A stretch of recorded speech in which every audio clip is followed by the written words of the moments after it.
Good morning. Good morning. Good morning. Actually, it's not the greatest morning. Starting at about 8:30, as I was getting ready to be here, I got a phone call from our speaker. And she said, "I'm so sorry, but I'm so sick, I can't come." And so I started phoning up people. And I called up Nancy and Mary Lee and Laura, and we put all our heads together, and we came up with a wonderful plan.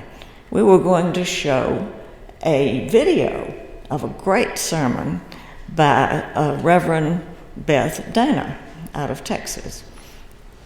And so when I arrived at church, my phone was ringing, and it was Jack. And he says, "We don't have internet. We can't show that." But we are resilient Unitarian Universalists. And we are here. My name is Paula Montgomery, and I will be your service leader today. And I'm glad we are all here. If you'd like to receive communication about us, please complete a guest card. They're on the credenza in the lobby. And you may return this to when we take up the offering, and we'll stay in touch with you. We obviously don't have a written order of service, but each of you has been provided with a document with information about the church, as well as a form for any joys and sorrows you would like to have mentioned during that part of the service. So if you have some, fill out the form that's in the folder that you have and put it in the offering basket. They'll be read later. Announcements. It seems to me someone came rushing up and gave me an announcement to make. No, it's a joy. Never mind. Does anyone have an announcement? Trista. I can't hear you. You're going to have to come up and use the mic.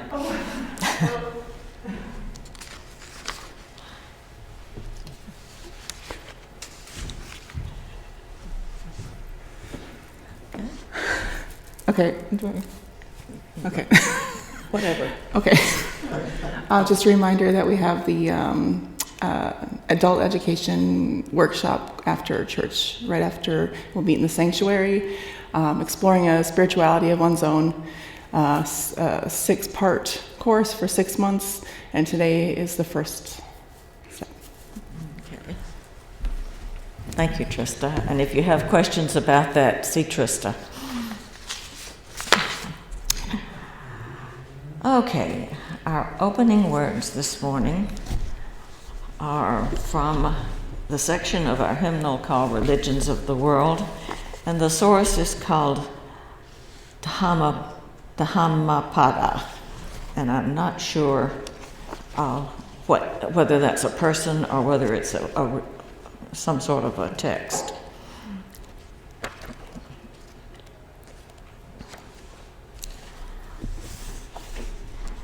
Never does hatred cease by hating in return. Only through love can hatred come to an end. Let us overcome the miserly by the liberality. Let us overcome the liar by the truth. We'll have some centering music now.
Now I'm going to light the chalice. The chalice lighting reading is, "May the light we now kindle inspire us to use our powers to heal and not to harm, to help and not to hinder, to bless and not to curse, to serve in the spirit of love."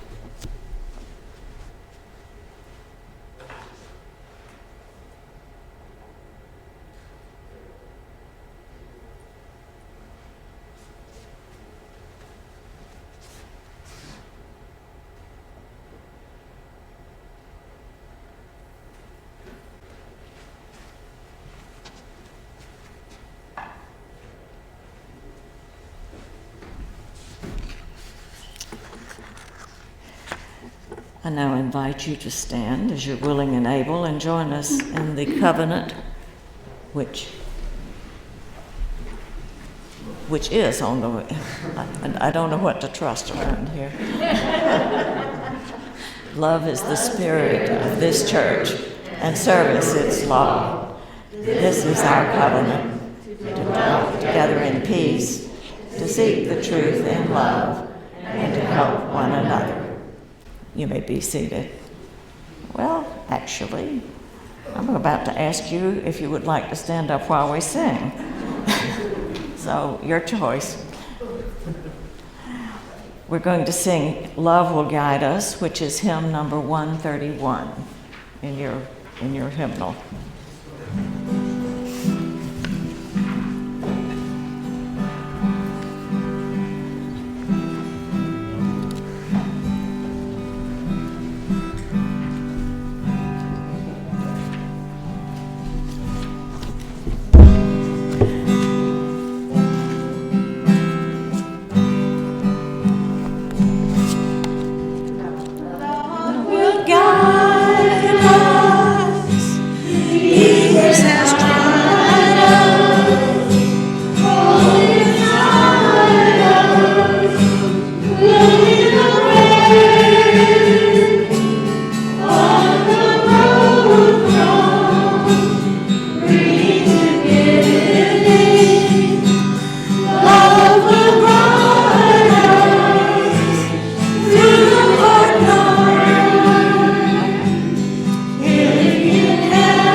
Have a time for all ages with Sarah Stubbs.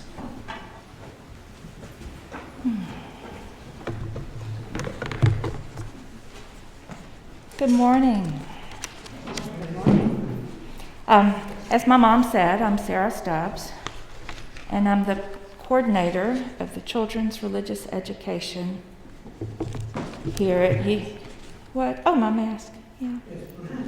There. Now. I can breathe. Children's Religious Education. So if you were ever so inclined to volunteer to help out with the kids, I'm the person you might want to see. Okay, just thought I'd put that out there. What I want to talk about today is this little car I have right here. Okay? And inside the car, there must be someone steering the wheel, I think, in my little car. There he is, the driver. So now let's pretend if we would, that the car is a stand-in for our intentions. So, you know, intentions are our catchword this month. I know where to put my little car. With my little driver in it.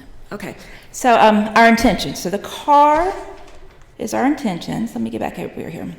And we are turning the steering wheel. So we're the drivers of our intentions. You might say our intentions might even be our passions, things that we are driven intrinsically to pursue. And can you make that leap with me? Okay. So now let's look around for a second. We're all different, aren't we? We all have different passions that drive us. But some of us may be artists. Others might be driven by their social action, or maybe even be driven to go work with the Peace Corps. Or just humanity, making sure everyone is treated fairly, right? Let's see. So now look around again. We're all in this building, so we do share our Sunday mornings. We drive ourselves here. Our intention is to come to church. It's in our hearts. It's in our faith. So what is in our heart? I hope our hearts and our values that drive our intentions may be led by our 7 principles. So our first principle is the inherent worth and dignity of every person. And then 2, we have justice, equality, compassion, and human relations. And then acceptance of one another and encouragement and spiritual growth. Our free and responsible search for truth and meaning. The right of conscience and the use of the democratic process in our congregations and in the society at large. The goal of the world community to live with peace, liberty, and justice for all, and to respect the interdependent world we live in. So our values and our actions are what drive us. And as we steer our values and our actions to what is most important, what we really live by, we don't just flip-flop around. We must do what we really want to do. So today in RE, we don't have many children today. We were going to talk about how it is important that our passions drive us to our intentions. This is where we'd sing, "Go now in peace, go now in peace, let the spirit of love surround you everywhere, everywhere you may go." Thank you, Sarah.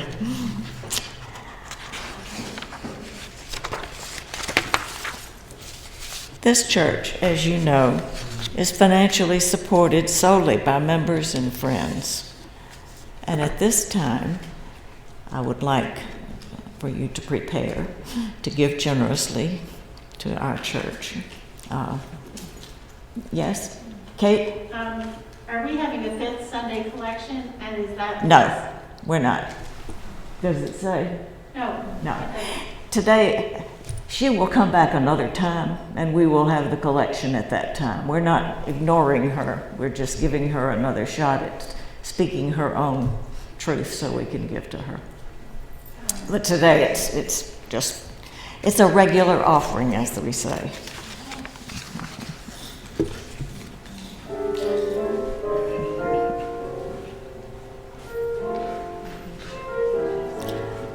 Oh, and if you have a joy and sorrow, please put that in the basket.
We have a few joys and concerns.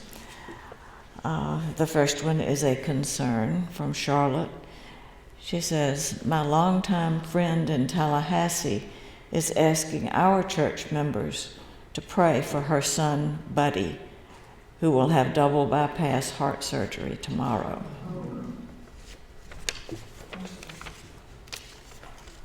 Oh, thank you, Kate. And now we have a joy. It looks like Lauren's birthday. Is that today? Tomorrow. Yeah, happy birthday. Happy birthday to you. Happy birthday, dear Lauren. Happy birthday to you.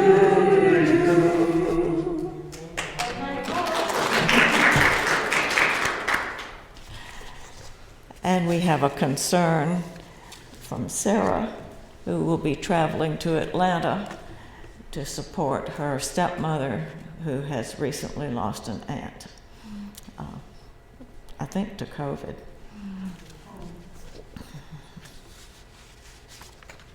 Are there other joys, concerns that anyone would like to mention?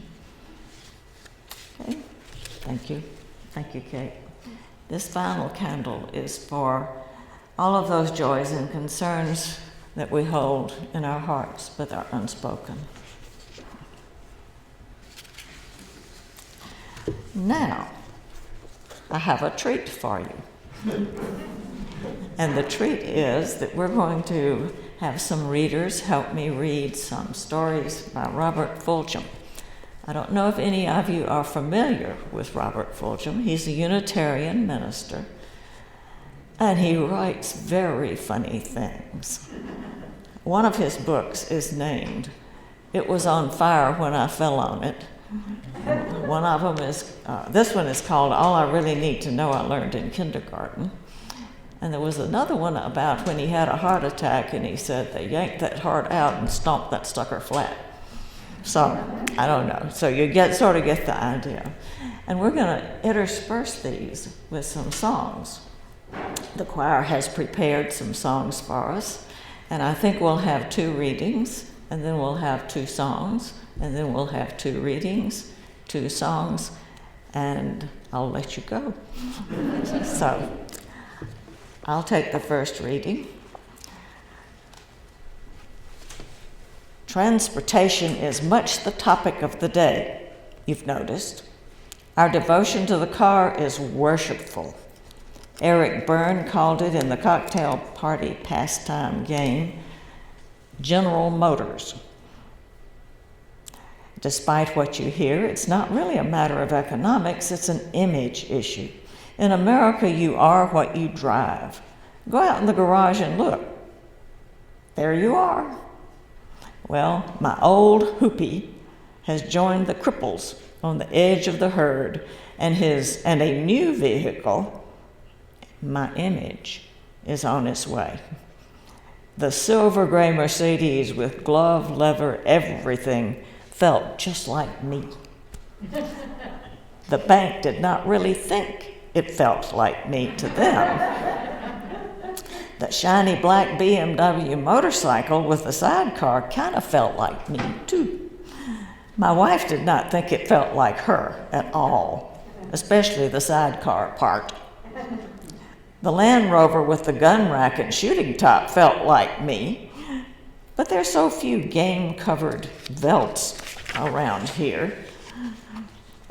The VW Rabbit in Consumer Reports choice, but a rabbit, I'm just not a rabbit. But if they'd named the VW Walrus or the VW Water Buffalo, I might go for it. The Chrysler Coupe won't do either. Who wants to be an anachronism? One of my students suggested putting all my money into drugs. Stay home and take all the trips you want. But that's not me. You don't bring back groceries from those trips. It's clear that what would be fashionably hip is a fine piece of engineering, something that's luxurious yet practical, useful, economical, like a Porsche pickup truck that runs on Kleenex. Silver gray, of course. What I really want from transportation is not an image, but a feeling. I remember riding home on a summer's eve in the back of an ancient Ford pickup truck with 2 8-year-old cousins for company and my Uncle Roscoe at the wheel. We'd been swimming and were sitting on the inner tubes for comfort, and had a couple of old quilts and an elderly dog wrapped close for warmth. We were eating chocolate cookies and drinking sweet milk out of a mason jar and singing our lungs out with unending verses of 99 bottles of beer on the wall, with stars and moon and God overhead and sweet dreams at the end of the journey home. Now that's transportation, the way I like to travel, and that's me. If you hear of a dealer, let me know. And now, Laura seems to be the closest reader at hand.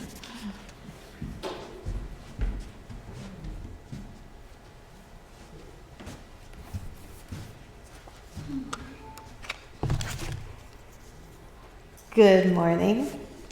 This is called Giants, Wizards, and Dwarfs. Giants, Wizards, and Dwarfs was the game to play.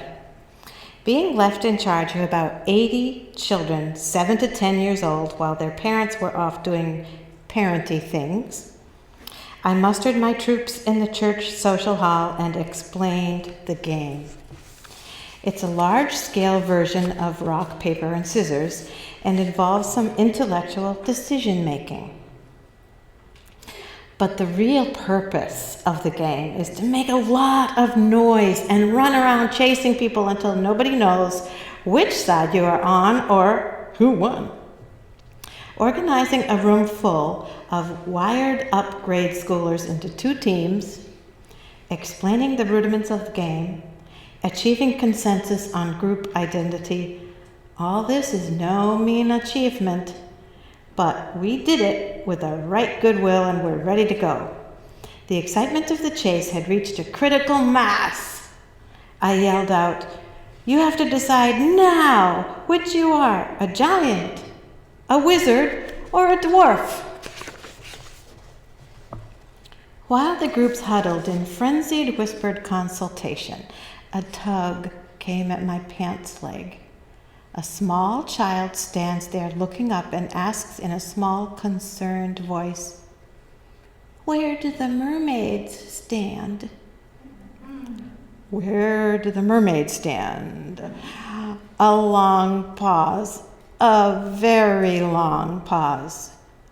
"Where do the mermaids stand?" I ask. "Yes, you see, I'm a mermaid." "There are no such things as mermaids." "Oh, yes, I am one." She did not relate to being a giant, a wizard, or a dwarf. She knew her category, mermaid, and was not about to leave the game and go over and stand against the wall where a loser would stand. She intended to participate wherever mermaids fit into the scheme of things, without giving up dignity or identity. She took it for granted that there was a place for mermaids and that I would know just where. Well, where do the mermaids stand? All the mermaids. All those who are different, who do not fit the norm, and who do not accept the available boxes and pigeonholes.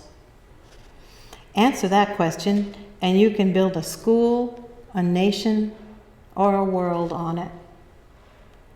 What was my answer at the moment? Every once in a while I say the right thing. "The mermaid stands right here by the king of the sea," says I. Yes, right here by the king's fool, I thought to myself. So we stood there, hand in hand, reviewing the troops of wizards and giants and dwarfs as they roiled by in wild disarray. It is not true, by the way, that mermaids do not exist. I know at least one personally. I have held her hand. Thank you. And now I think we'll sing a couple of songs. Okay. Tell me what Okay. they are. All right. All right, we are going to sing Spirit of Life, which is number 123 in your hymnal. And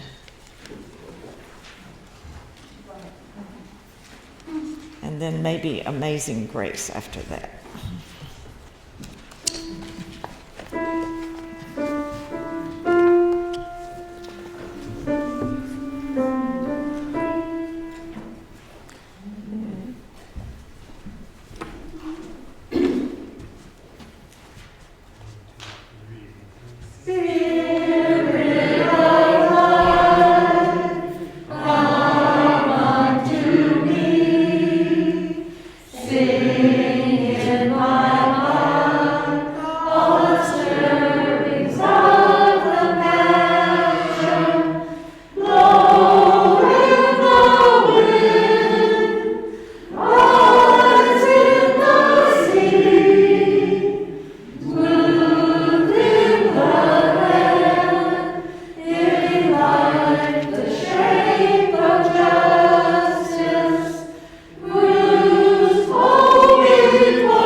Amazing Grace is number 205.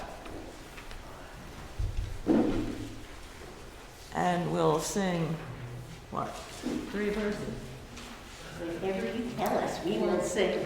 305. Oh, there are 4. 205, I'm sorry.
I'm enjoying these little stories, and they each have a message for us.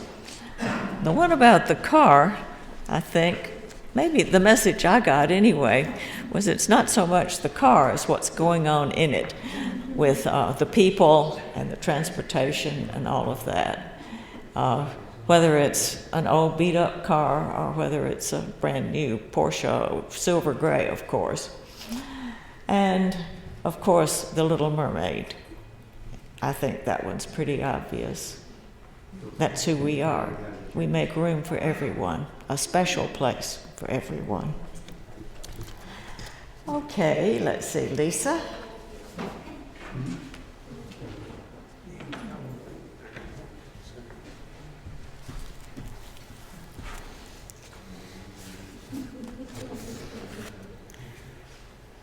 Okay. Moving is a blow to my self-image. I do like to think I'm reasonably clean and tidy, but comes that moment after all the furniture and possessions have been removed from my rooms, and I come back to see if I've left anything, and I look at the floor, and there's all this stuff around. Behind where the desk, and behind where the bookcase was, and behind where the bed was, and the corner occupied by the chest. Stuff. Gray, fuzzy, grotty stuff. Look at all that dirt, I think. I am not so very nice and clean after all, I think. What would the neighbors think, I think? What would my mother say? I think, what if they come to inspect? I think, I gotta clean up this quick, I think. This stuff is always there when I move. What is it? I read in a medical journal that a laboratory analyzed this stuff, and they were working on the problems of people with allergies, but the results applied here. The findings, particles of wool, cotton, paper, big chunks, food, plants, trees, leaves, ash, microscopic spores of fungi and single-celled animals, and a lot of unidentifiable odds and ends, mostly natural and organic. But that's just the miscellaneous list. The majority of stuff comes from just two sources: people, exfoliated skin and hair, and meteorites disintegrated as they hit the Earth's atmosphere. No kidding, it's true, tons of it fall every day. So in other words, what's behind my bed and bookcase and dresser and chest is mostly me and stardust. A botanist told me that if you gather up a bunch of stuff in a jar and put some water in it and let it sit in the sunlight and plant a seed into it, the seed will grow like crazy. Or if you do the same thing but put it in a damp, dark place, mushrooms will grow in it. And then, if you eat the mushrooms, you'll see stars. Also, if you really want to see a lot of it, take the sheet off your bed, shake it hard in a dark room, and then turn on a beamed flashlight. There you are, like the little snowman in the round glass ball on the mantle at Grandma's house.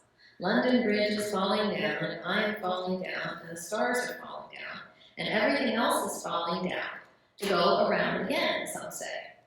Scientists have pretty well established that we come from a stellar birthing group. We are the stuff of stars, and there, behind my desk, I seem to be returning to my source in a quiet way, recombing with the stuff of the universe into what knows what, and I have a heightened respect for what's going on in the nooks and crannies of my very own room. It isn't dirt, it's cosmic compost.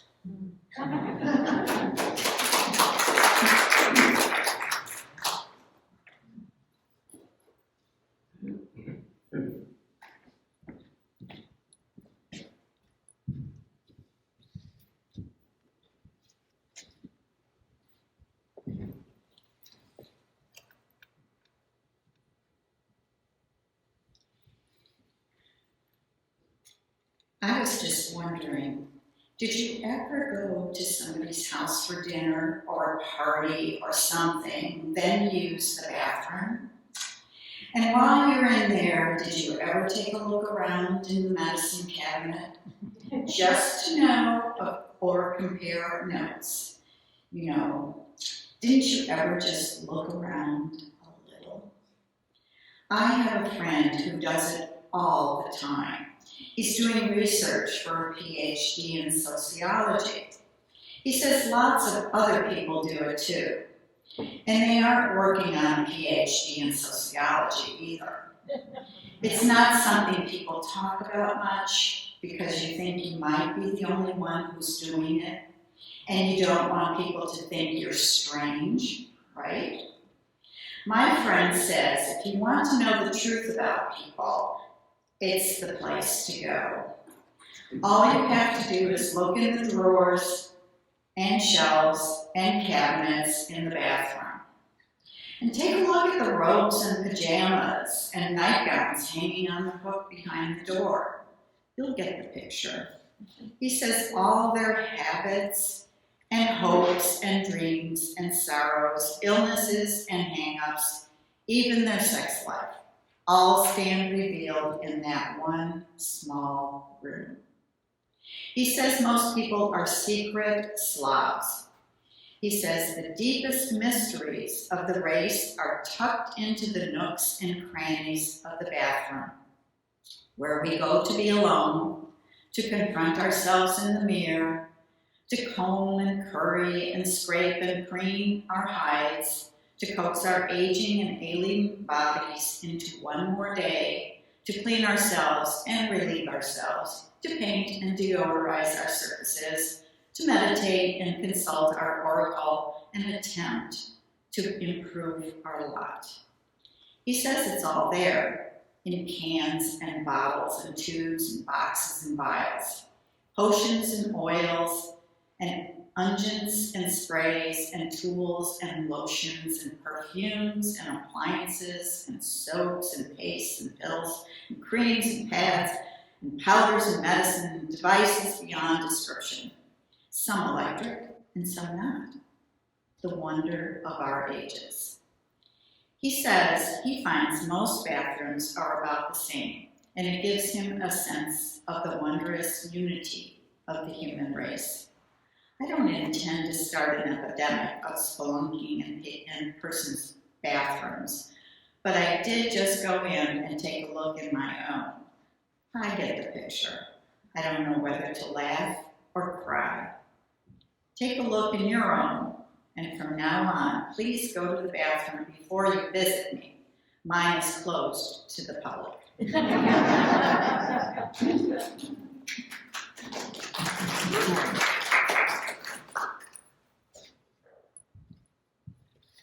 And now we will have a little more music. Gather the Spirit, harvest the power. Our separate hearts will kindle one flame. Witness the mystery of His power. Cause us one heart, appear all the same. Gather in peace, gather in thanks, gather in sympathy now and then, gather in hope, compassion and strength, gather to celebrate once again. Gather the Spirit of heart and mind, seize for the soul we are laid in store, nurtured in love and conscience refined, through your Spirit united once more. Gather in peace, gather in thanks, gather in sympathy now and then, gather in hope, compassion and strength, gather to celebrate once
You're welcome.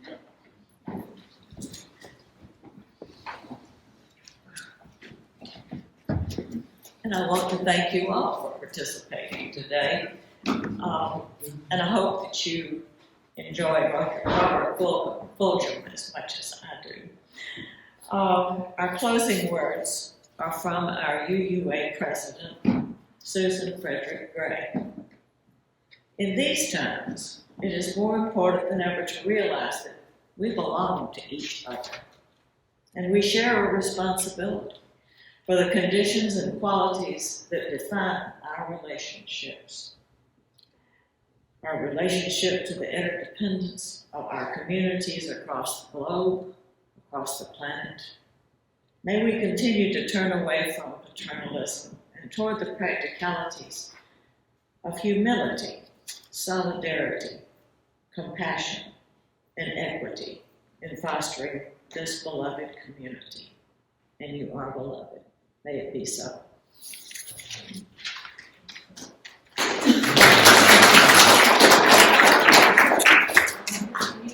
Thank you, Paul. Paula, amazing. Amazing.